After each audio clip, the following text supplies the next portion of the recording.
Next news जो हम cover करेंगे वो इथोपिया से है। Prime minister Modi conferred with Ethiopia's highest award. तो इंडिया के जो प्राइम मिनिस्टर हैं नरेंद्र मोदी, उनको इथोपिया का हाईएस्ट अवार्ड दिया गया है।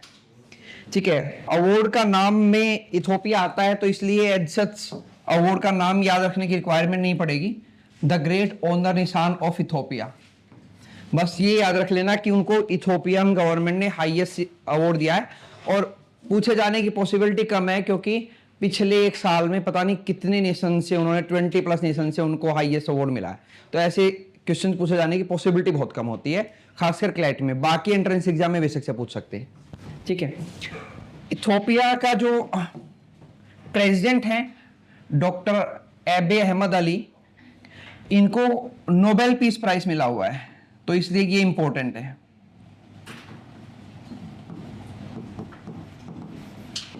आई थिंक 2018 या 19 के अराउंड इनको नोबेल पीस प्राइज मिला था। ईयर इंपॉर्टेंट नहीं है, बस ये याद रख लेना कि ये personality as a person important है कि इनको नोबेल पीस प्राइज मिला था। इरिट्रिया एक कंट्री है और इथियोपिया, दो कंट्री हमने हॉर्न ऑफ अफ्रीका में पढ़ी थी।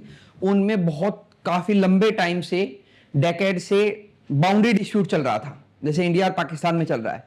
तो इन्होंने आके उस इश्यू को सोल्व कर दिया, जिसकी वजह से दोनों कंट्रीज में बहुत फ्रीक्वेंट कन्फ्लिक्ट होते थे, तो वो कन्फ्लिक्ट अब होने बंद हो गए हैं। ठीक है, पीसफुल नेबर, मैंने पहले ही बताया था कि पीसफुल नेबर होने का अपना ही इंपॉर्टेंस होता है। ठीक है, तो आपके नेबरहुड में पीस रहे, इससे आपकी ओवरऑल डेवलपमेंट बेटर होती है। तो इथोपिया के प्रेसिडेंट का नाम याद रखना। इथोपिया अफ्रीकन कंट्री है, कैपिटल है एडिस अबाबा।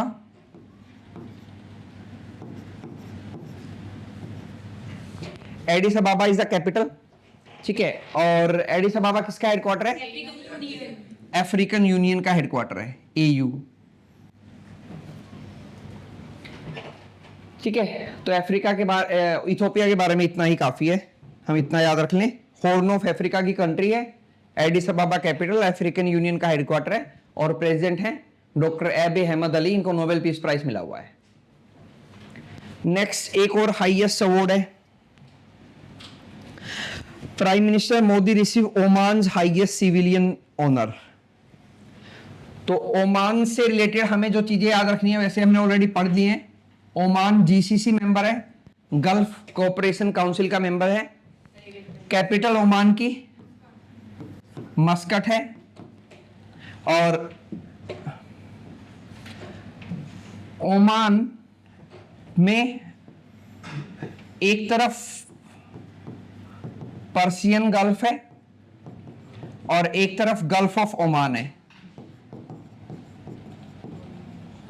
इन दोनों को कनेक्ट करता है स्टेट ऑफ हॉर्मुज, जो बहुत न्यूज में है अभी। ठीक है, और पर्शियन गल्फ में हमने दो चीजें और पढ़ी थी। Kharg island that belong to Iran, और ईरान का मैक्सिमम जो क्रूड ऑयल का प्रोडक्शन होता है वो खार्ग आइलैंड में होता है, ये पर्शियन गल्फ में है। और दूसरा पार्स गैस फील्ड, कहीं पार्स ये लिखा मिलेगा, कहीं PARS लिखा मिलेगा, तो पार्स गैस फील्ड है, पढ़ा था जो हमने। पार्स गैस फील्ड किसके पास है? कतर। उसका नॉर्दर्न पोर्शन को, ये भी याद रखना, नॉर्दर्न पोर्शन को की ओनरशिप है, ओन करता है कतर, और साउदर्न पार्ट को ओन करता है ईरान। ठीक है, ये हाईएस्ट कैपेसिटी का गैस फील्ड है वर्ल्ड का। सबसे ज्यादा कहीं एक जगह पे अगर नेचुरल गैस है वर्ल्ड में, तो वो पारस गैस फील्ड में है। तो पारस गैस फील्ड की लोकेशन, उसकी ownership, south ownership, north ownership, Kharg island, Persian gulf, country surrounding Persian gulf भी याद रखना। पर्शियन गल्फ को कौन कौन सी कंट्री सराउंड कर रही हैं?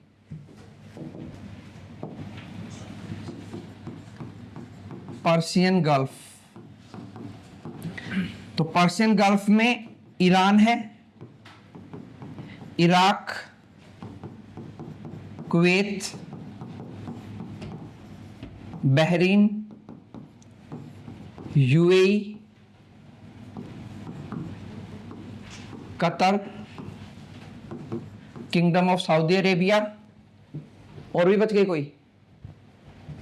बच गई। ओमान, यमन नहीं करता पर्शियन गल्फ को, यमन दूसरी तरफ है। लिखो फिर मैं दिखाता हूं मैप में। तो ये कंट्री जो है सराउंड करती है पर्शियन गल्फ को। पूछा जा सकता है which of the following country is not surrounding Persian gulf, या पूछ ले which of the following country share its border with Persian gulf, तो चार चार कंट्रीज के नाम दे दें वो, ठीक है। तो यमन नहीं है, याद रखना।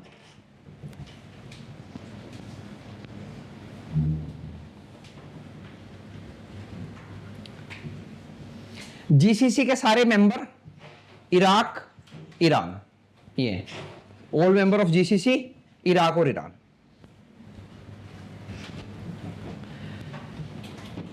नेक्स्ट है टर्नर प्राइज, छोड़ दो, ये इतना फेमस प्राइज नहीं है। Sai Jadhav, Sai Jadhav, she become the first women officer to pass out from Indian Military Academy in Dehradun. First women officer to pass out from the Indian Military Academy in Dehradun. Indian Military Academy दो जगह, एक देहरादून में एक पुणे में है, ठीक है। तो ये बड़ी अचीवमेंट इसलिए है क्योंकि जो एक एग्जाम होता है एनडीए का, नेशनल डिफेंस एकेडमी में जाने के लिए एक एग्जाम होता है, ठीक है। NDA and NA, National Academy and National Defence Academy. इसमें पोस्ट होती है लेफ्टिनेंट की, लेफ्टिनेंट तो बोलने में लिखने में आएगा, लेफ्टिनेंट की पोस्ट होती है। तो ये लेफ्टिनेंट की जो पोस्ट होती है, इसके लिए सिर्फ मेल कैंडिडेट अप्लाई कर सकते थे। 2018 या 19 का सुप्रीम कोर्ट का जजमेंट आया, सुप्रीम कोर्ट ने जजमेंट दिया कि भाई ये बायसनेस है, ठीक है। मिलिट्री का अपना कहना था कि अपनी कुछ मतलब उनके बोल रहा था कि भाई उनके पॉइंट ऑफ व्यू थे कि वुमेन को नहीं वो कर सकते क्योंकि रिस्की जॉब होता है। कई बार ऐसा भी होता है कि मैन जो होते हैं उनको तो पकड़ लिया जाता है, टॉर्चर किया जाता है, तो उस लेवल तक की चीजें वुमेन सहन कर पाएगी, तो हम लोग जो कॉम्बैट ऑपरेशन करेंगे उनमें मुश्किल हो जाएगा वुमेन्स को वो करना, ठीक है। तो ये उस टाइम पे बहुत बात चली थी कि भाई फिर इक्वालिटी की जब बात चलती है तो आर्मी में ही इक्वालिटी नहीं है कि एक सर्टेन पोस्ट के लिए मैन जा सकते, वुमेन नहीं जा सकती। तो सुप्रीम कोर्ट ने फिर ऑर्डर दिया कि वुमेन को भी अलाउ करो। तो अब एनडीए का एग्जाम, पहले एनडीए के एग्जाम की एलिजिबिलिटी थी 12th class pass with math, अगर एनडीए करना है तो, ठीक है। एनए में मैथ की रिक्वायरमेंट नहीं होती थी, और आप मेल पर्सन होने चाहिए तो ही आप एनडीए का पेपर दे सकते हो, फीमेल को अलाउ नहीं था देना, ठीक है। तो उस चीज को रीओपन किया गया, तो उसके बाद ये इस एकेडमी से पास आउट होने वाली पहली फीमेल ऑफिसर बनी है, ठीक है, जो लेफ्टिनेंट बनी।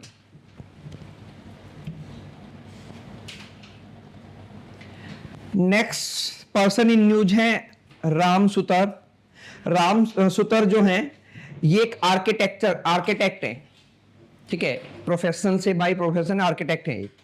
ये बहुत सारे इन्होंने इंडिया में जो अलग अलग बिल्डिंग्स हैं, अलग अलग स्टैच्यूज हैं, उनको डिजाइन किया है, ठीक है। उनमें से जो एक फेमस है बहुत, स्टैच्यू ऑफ यूनिटी, जो इन्होंने डिजाइन किया, ठीक है। स्कल्पटर बोल सकते हो, आर्किटेक्ट से बेटर वर्ड स्कल्पटर। स्कल्पटर वो होता है जो स्कल्पचर्स बनाता है। स्कल्पचर पढ़े होंगे, 3D फिगर होते हैं, ठीक है। तो स्कल्पटर था ये, जिनकी डेथ हो गई है। इन्होंने स्टैच्यू ऑफ यूनिटी बनाया। Statue of unity is the tallest statue of world.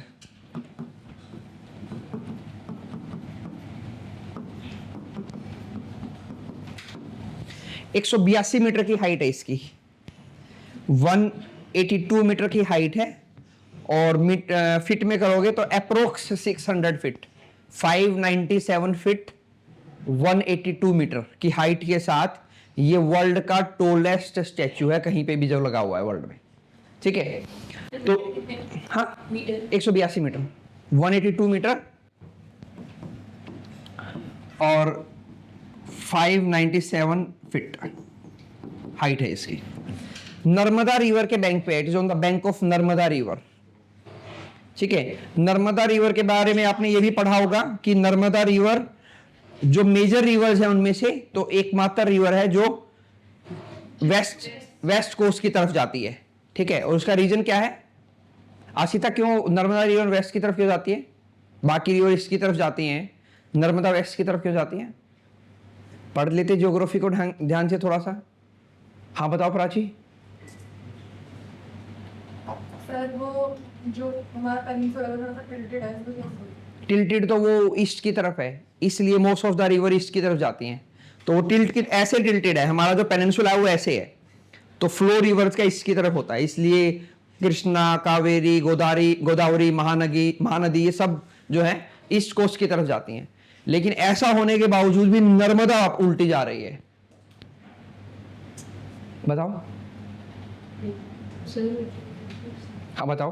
क्योंकि नर्मदा रिफ्ट वैली से फ्लो होती है। हाँ, नर्मदा एक रिफ्ट वैली से फ्लो कर रही है। बैठ जाओ। रिफ्ट वैली क्या होती है?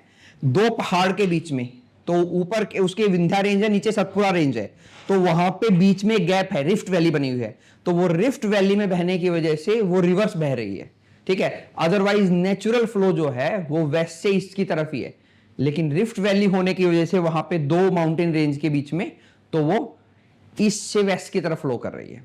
एक प्लेटू पढ़ा होगा, कहां से? अमरकंटक प्लेटू, ठीक है। अमरकंटक प्लेटू है, वहां से नर्मदा निकलती है। ये अमरकंटक प्लेटू जो है, ये जो मध्य प्रदेश और छत्तीसगढ़ की बाउंड्री पे है अमरकंटक प्लेटू, ठीक है। ये भी पढ़ाया होगा सर ने, तो रेडियल प्लेटू है। अब याद कहाँ होगा आप लोगों को रेडियल प्लेटू क्या होता है? पढ़ाया है तो बताओ क्या होता है, बताओ भाई Meet. Radial plateau, radial sir drainage system पढ़ाया था। रेडियल, हाँ तो रेडियल ड्रेनेज सिस्टम बता दो। रेडियल ड्रेनेज सिस्टम में जो वो होती है रिवर होती है, बहुत सारी इरेगुलर मतलब ट्रिब्यूटरीज में। नहीं, मतलब एक ही जगह से बहुत सारी रिवर निकलती हैं, हर डायरेक्शन में निकलती। तो उधर महानदी निकल के जा रही है, इधर नर्मदा आ रही है, ताप्ती आ रही है, ठीक है, और सोन जा रही है ऊपर की तरफ। तो रेडियल ड्रेनेज का मतलब ये होता है कि जब एक प्लेट्यू से इस साइड भी रिवर आए, इस साइड भी रिवर, नीचे उधर भी निकले, इधर भी, अलग अलग डायरेक्शंस में रिवर फ्लो करते हैं ना, तो रेडियल ड्रेनेज बोलते हैं, या रेडियल प्लेट्यू भी बोल देते हैं, ठीक है। एग्जैक्ट टर्म तो ये आएगी कि रेडियल ड्रेनेज सिस्टम है उस प्लेट्यू के ऊपर। तो अमरकंटक प्लेट्यू के ऊपर रेडियल ड्रेनेज सिस्टम है, ठीक है। ये चीजें इसीलिए पढ़ाई गई थी, ये पूछ सकते हैं एग्जामिनर, ठीक है। आप लोगों को लगा 11th गई तो बात खत्म हुई, ठीक है, तो कोई पूछ लेगा तो फिर हम तो यही बताएंगे ना, हम तो पढ़ा था, आप लोग नहीं याद रखोगे तो कैसे काम चलेगा, ठीक है। तो अब आते हैं बात, तो नर्मदा रिवर के उस पे है, ये याद रखना, on the bank of Narmada river in Gujarat में है। अब ये जिसके बारे में जिसका है ये स्टैच्यू, वो कौन है? सरदार वल्लभ भाई पटेल। तो सरदार Vallabh Bhai Patel he born in 1875. He born in 1875, died in 1950. इनको जो ये सरदार का टाइटल है, title of Sardar is given by the women of Bardoli.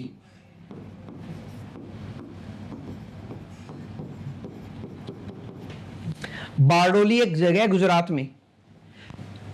1928 में बारडोली में एक मूवमेंट हुआ था, पीजेंट मूवमेंट, जिसको बारडोली सत्याग्रह बोला जाता है, ठीक है। सत्याग्रह इसलिए कि वो that was based on the principle of Mahatma Gandhi truth principle, truth and non violence के प्रिंसिपल पे बेस्ड था, ठीक है।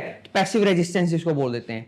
तो बारडोली सत्याग्रह को लीड करने वाले थे सरदार वल्लभ भाई पटेल। तो ये भी याद रखना है कि who lead the Bardoli Satyagraha of 1928, it was led by Sardar Vallabh Bhai Patel. तो उसके बाद जो पीजेंट्स थे उनको कुछ कंसेशंस मिल गए थे ब्रिटिश गवर्नमेंट से। तो वहां की जो मेनली कंसेशन क्या था कि फेमाइन था, फेमाइन की वजह से टैक्स नहीं भरना चाह रहे थे फार्मर, और ब्रिटिशर्स चाह रहे थे कि वो टैक्स भरें, तो वो टैक्स रिलीफ मिल गया था। तो इसकी वजह से बारडोली की वुमेन्स ने उनकी इस लीडरशिप के लिए उनको सरदार की उपाधि दी थी। The title of Sardar was given to Sardar Vallabh Bhai Patel by the women of Bardoli, ठीक है। हाँ, माहत सत्याग्रह नहीं, मुझे नहीं जाना अभी, ठीक है। तो ये ठीक है। देन उसके बाद he was the first deputy prime minister of India, ठीक है। along with that he was the first home minister of India, तो ये पहले इंडिया के डेप्टी प्राइम मिनिस्टर थे, पहले होम मिनिस्टर थे इंडिपेंडेंट इंडिया के, और पहले आईबी मिनिस्टर थे, information and broadcast minister. Main है डेप्टी प्राइम मिनिस्टर और होम मिनिस्टर, और इन्होंने हेल्प की थी इंडिया में 562 प्रिंसली स्टेट्स,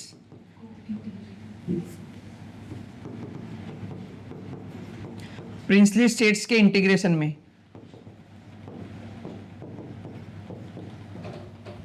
फाइव 62 जो प्रिंसली स्टेट्स थे इंडिया में, ठीक है, उसके इनके इंटीग्रेशन में, इंडिया में इंटीग्रेशन में हेल्प की थी सरदार वल्लभ भाई पटेल ने।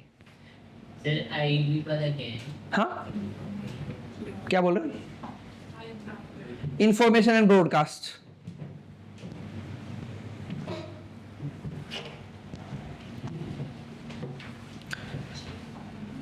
डन।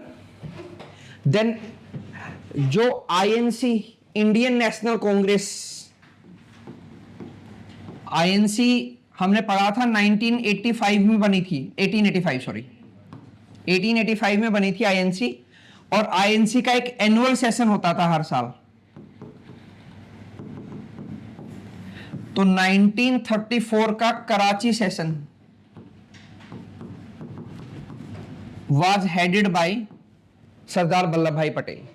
तो 1934 का जो कराची में सेशन हुआ था आईएनसी का, it was presided over by, या इस सेशन के जो प्रेसिडेंट थे वो सरदार वल्लभ भाई पटेल थे।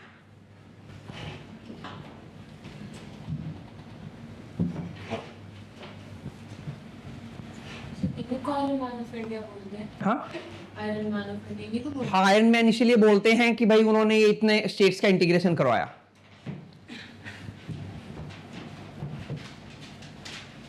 And he is also known as the father of modern civil services in India.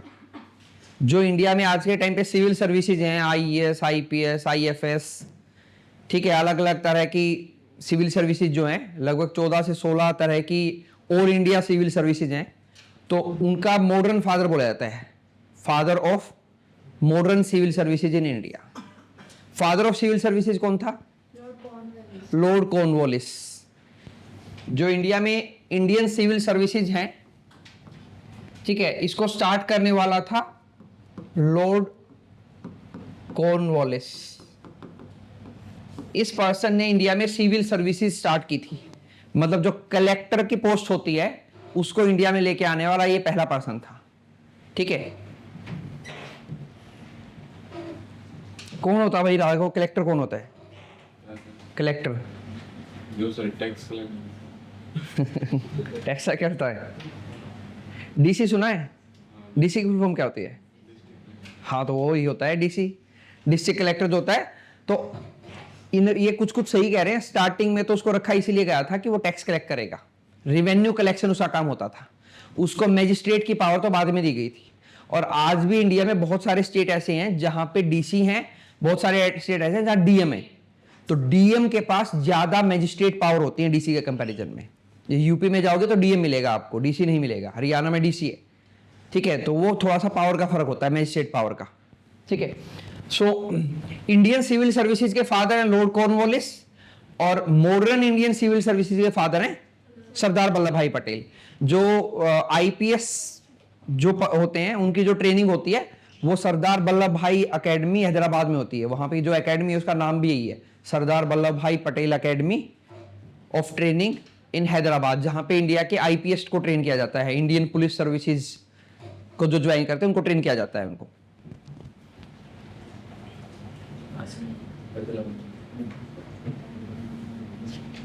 Done.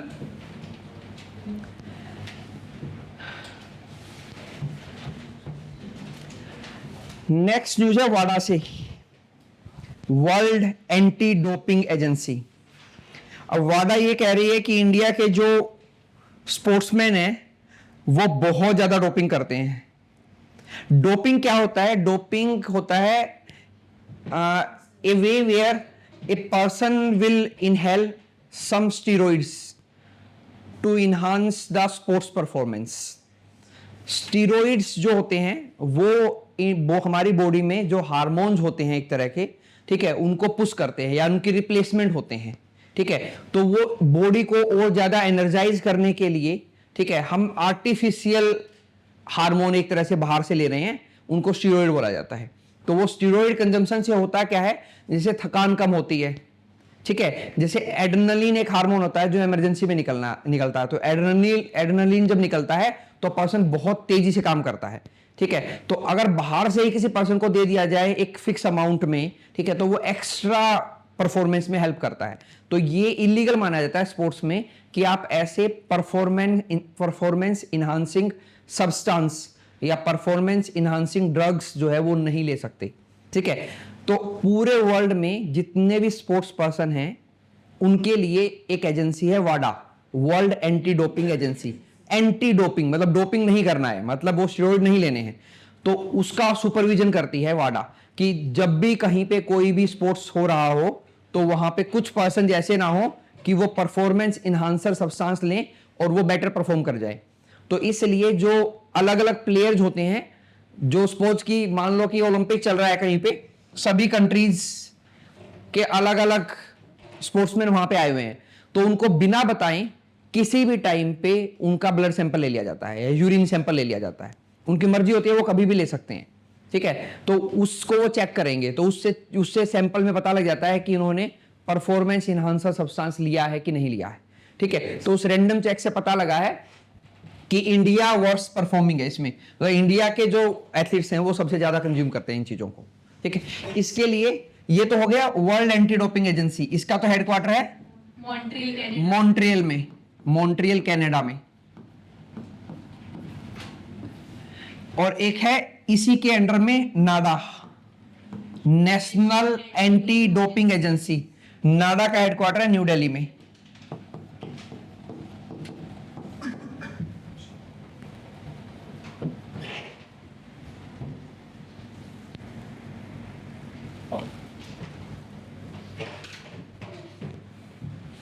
अंतरा यहाँ पे एक वर्ड लिखा हुआ है ड्यूबियस, क्या मतलब होता है? किसने बताया? किसी ने बोला था और किसी ने भी नहीं, आपने बोला हुआ, कुछ और नहीं बोला था, मैं कह रहा था। Done. England and 15-year drought with historic win in 4th Ashes test. Sports का न्यूज है, पूछा कम जाता है क्लेट में खासकर, ठीक है। लेकिन आप लोगों के लिए इसमें से इंपॉर्टेंट ये है कि ये याद रखना है कि ये एसएस टेस्ट सीरीज किन दो कंट्रीज के बीच में होती है, तो ये ऑस्ट्रेलिया वर्सेस इंग्लैंड होती है, ठीक है। ऑस्ट्रेलिया और इंग्लैंड, इनके बीच में बहुत लंबी राइवलरी है क्रिकेट में, तो एक एसेस नाम का टेस्ट सीरीज होता है, उसका अपना एक हिस्टोरिकल रेलिवेंस है इन दोनों कंट्रीज के लिए, ठीक है। तो ये दोनों कंट्रीज हर साल एसेस टेस्ट सीरीज खेलती हैं, नॉर्मली जिसमें 5 टेस्ट मैच होते हैं। ये टेस्ट मैच सीरीज है इन दोनों के बीच में। तो नॉर्मली इतना याद रखना कि एसेस टेस्ट सीरीज जो है वो क्रिकेट से रिलेटेड है, ठीक है, और या एसेस टेस्ट जो है वो क्रिकेट से रिलेटेड है, और ये ऑस्ट्रेलिया और इंग्लैंड के बीच में होती है एनुअली हर साल। तो 15 साल के बाद इंग्लैंड ने इसको अब जीता है।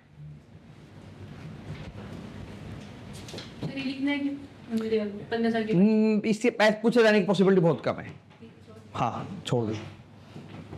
ये याद रखना कि एसेस टेस्ट सीरीज रिलेटेड किससे है, क्रिकेट से रिलेटेड है और ऑस्ट्रेलिया इंग्लैंड के बीच में होती है।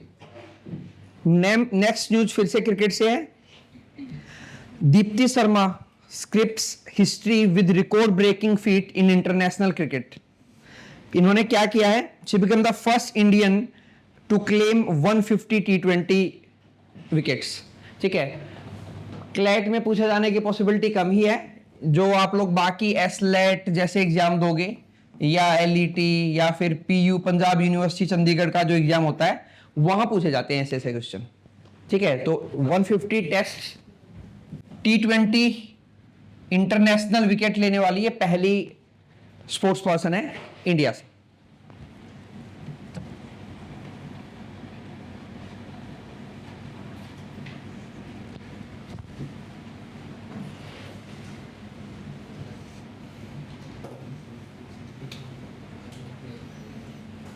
डन। नेक्स्ट है Tokyo loses title of world's most populous city as पर यूनाइटेड नेशन। तो यूनाइटेड नेशन का एक पार्ट है UNDESA, United Nation department of economic and social affairs. तो यूनाइटेड नेशंस में एक डिपार्टमेंट है, department of economic and social affair. वो ये बताता है कि वर्ल्ड में पॉपुलेशन का क्या सिनेरियो है। ठीक है, ये इन्होंने एक रिपोर्ट दी है जिसका नाम है वर्ल्ड अर्बनाइजेशन प्रोस्पेक्ट 2025। तो एक तो इस रिपोर्ट का नाम याद रखना कि ये रिपोर्ट किसने दी है, यूएन ने दी है। अगर यूएन जैसा नहीं लिखा हुआ तो यूएन ने दी है। यूएन मतलब ये वही यूएन, यूनाइटेड नेशन ऑर्गेनाइजेशन। तो यूएन ने रिपोर्ट दी है स्पेसिफिकली उसके department of economic and social affair ने, जिसका नाम है वर्ल्ड अर्बनाइजेशन प्रोस्पेक्ट 2025। तो इसके अकॉर्डिंग जो टोक्यो है, अब ये वर्ल्ड की मोस्ट पॉपुलर सिटी नहीं है, उसको पीछे छोड़ दिया है जकार्ता ने। Jakarta is now the world's most popular city. Jakarta is the capital of Indonesia और आसियान का हेडक्वार्टर है।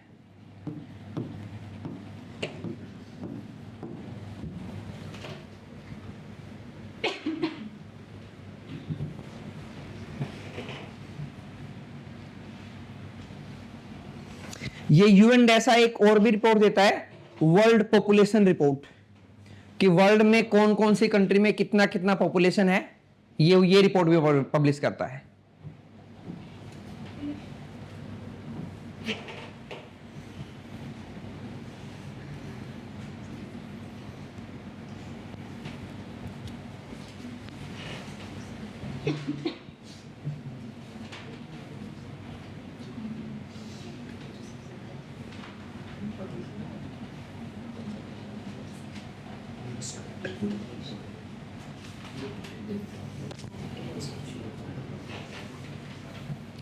डन।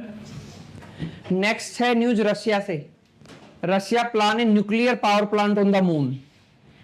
तो रशिया मून पे न्यूक्लियर पावर प्लांट सोच रहा है बनाने की 2036 तक। इनकी एजेंसी है, जैसे इंडिया में इसरो है तो इनके पास रोसकोस्मोस है। रशिया की रशियन स्पेस कॉर्पोरेशन है ये रोसकोस्मोस। तो they are planning to build a nuclear power plant on moon by 2036। और ये पहली कंट्री है जिन्होंने अनाउंस किया है कि हम मून पे न्यूक्लियर पावर प्लांट बनाएंगे।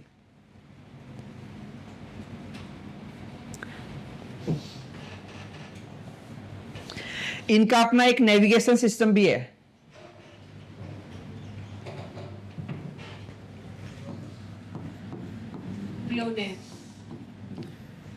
ये इनका नेविगेशन सिस्टम है।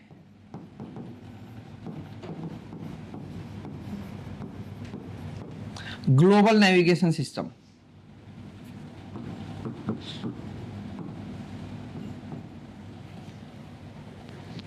तीन ही ग्लोबल नेविगेशन सिस्टम है वर्ल्ड में।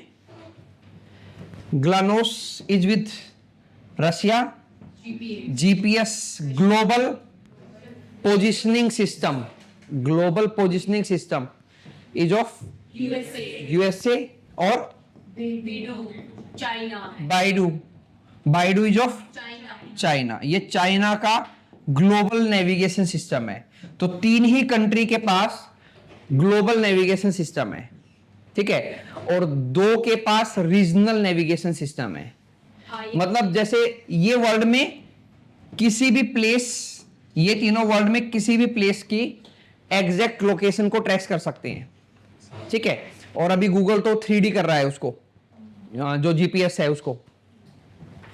तो हालांकि ये ग्लोबल पोजीशन सिस्टम गूगल का नहीं है, ये यूएसए का है, मतलब ये नासा का है, ठीक है। और दो है regional navigation system. Regional navigation system का मतलब है जो एक पर्टिकुलर रीजन में आपको अगर नेविगेशन करना है, आना है, जाना है, तो वहां पे वो आपको हेल्प कर सकते हैं, बता सकते हैं कौन सी चीज कहां पे है। और ये तीनों पूरे वर्ल्ड में कहीं पे भी नेविगेशन के लिए यूज किए जा सकते हैं। तो रीजनल नेविगेशन सिस्टम QZSS तो है जापान के पास, और इंडिया का है IRNS जिसका नाम है नेविक।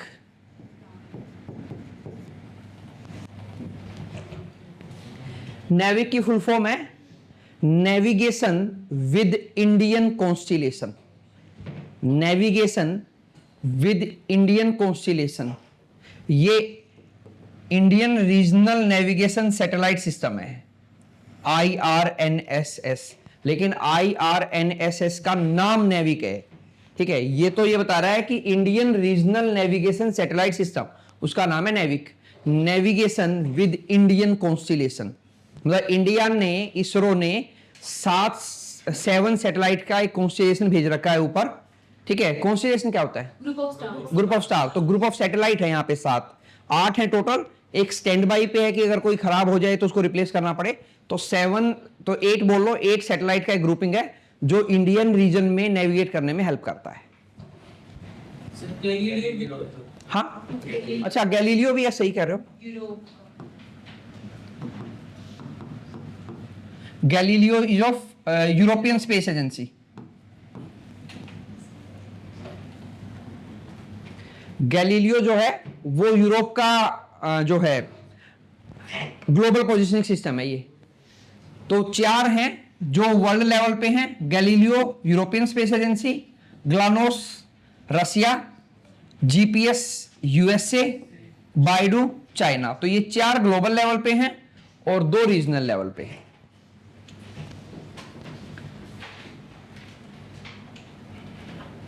रसिया लार्जेस्ट सिटी है वर्ल्ड की एरिया वाइज।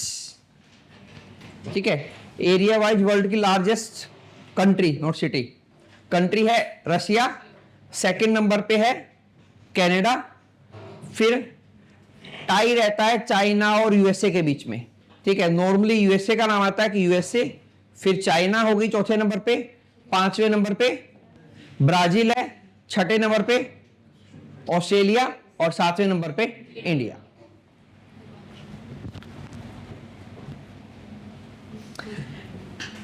नेक्स्ट न्यूज है, Indian scientist discovered 12 million year old Alakananda similar to Milky Way Galaxy.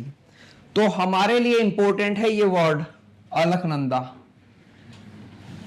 कि पूछा जाए कि अलकनंदा जो न्यूज में था ये क्या चीज है, तो ये गैलेक्सी है जो इंडियन साइंटिस्ट ने डिस्कवर की है।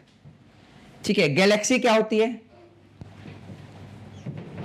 डस्ट और स्टार्स का मतलब ग्रुप ऑफ स्टार्स मिलके गैलेक्सी बनाते हैं। अलग अलग स्टार्स, बिलियंस ऑफ स्टार्स मिलके गैलेक्सी बनाते हैं। ठीक है, तो हमारी गैलेक्सी कौन सी है? और मिल्की वे गैलेक्सी। ये वो गैलेक्सी है जिसमें सोलर सिस्टम है और उस पे अर्थ है।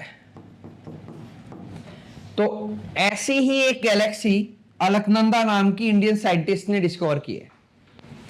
और जो ये मिल्की वे गैलेक्सी है इसकी शेप कैसी है? किस शेप की है ये? स्पाइरल है कि इलिप्टिकल है? इलिप्टिकल शेप है। ऐसा कुछ है इसकी शेप। अलग अलग आर्म्स हैं उसकी, सर ने पढ़ाई होंगी सोलर सिस्टम में। 4 मेजर आर्म है, कुछ माइनर आर्म है।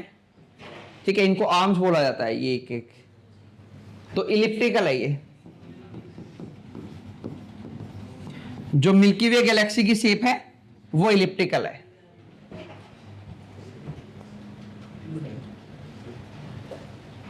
डन। इसके साथ आपको यह भी याद रखना है इनके नाम,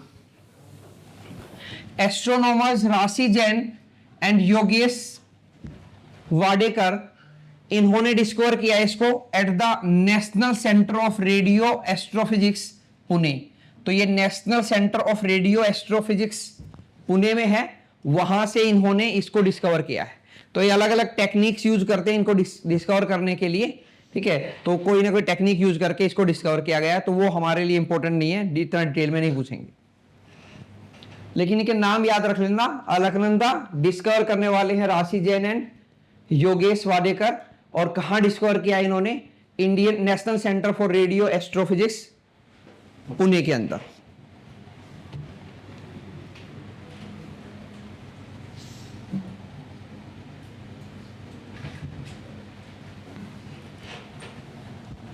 डन। नो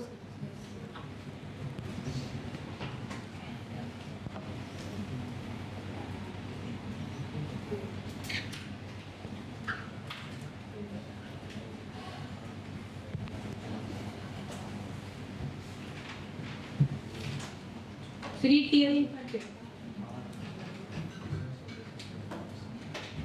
ये शायद Tata institute of fundamental research है, ये इसका सेंटर भी वहीं पे है। इन दोनों का सेंटर एक ही जगह पे है। देन एक मैगजीन है वर्ल्ड में, टाइम मैगजीन, जो बहुत फेमस है।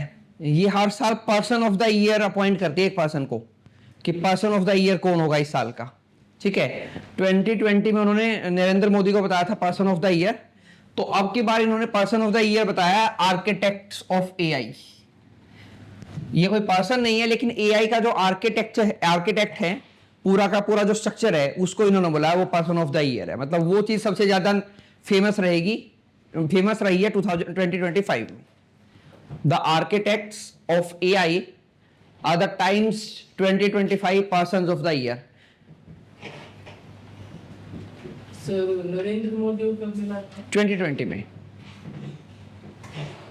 पिछले साल शायद डोनाल्ड ट्रंप थे पर्सन ऑफ द ईयर, मतलब 2024 में।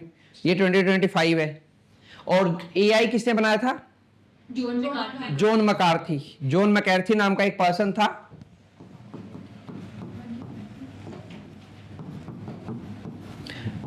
ही is known as the father of AI. जो एआई जो है वो दिया भी इन्होंने नहीं था, मतलब एआई जो टर्म है ये इन्होंने दिया था, जॉन मैकार्थी ने। अराउंड 1950s के अराउंड में इन्होंने ये टर्म दिया था, आर्टिफिशियल इंटेलिजेंस।